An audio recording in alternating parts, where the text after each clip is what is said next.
Di dasar laut yang gelap, sebuah botol kaca tua yang diselabuti lumut menyimpan satu makhluk yang sangat kuat. Tiba-tiba, satu makhluk misteri menembak botol itu. Shadow-Rex terbang keluar dari laut menuju bandar Zephyr sambil memusnahkan bangunan. Shadow-Rex berkata, Ha ha ha! Akhirnya aku bebas! Duduk bandar Zephyr menjadi panik dan berlari bertempiaran. Aiman yang berada di rumahnya melihat kejadian itu dari tingkap dan berasa terkejut. Farid, hero bandar Zephyr, meluru ke arah Shadow-Rex tanpa berfikir panjang. Farid melepaskan kuasa naga ke arah Shadow-Rex tanpa menghiraukan keselamatan orang awam.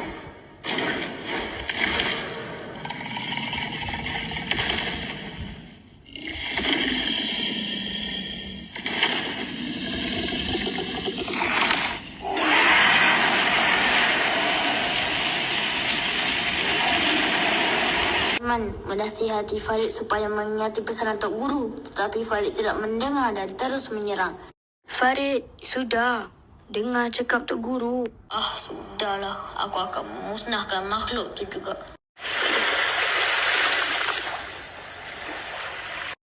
Akhirnya, Farid ditewaskan dan terbaring lemah di atas tanah. Shadow-Rex menghala penumbuknya ke arah Farid yang tidak berdaya untuk menghentamnya.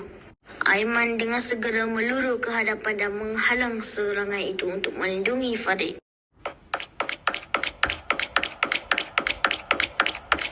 Dr. Hana muncul bersama mesin pembuku raksasa untuk menghentikan Shadow-Rex. Dr. Hana pun mengaktifkan mesin tersebut, lalu gelombang ais mula merebak ke arah Shadow-Rex.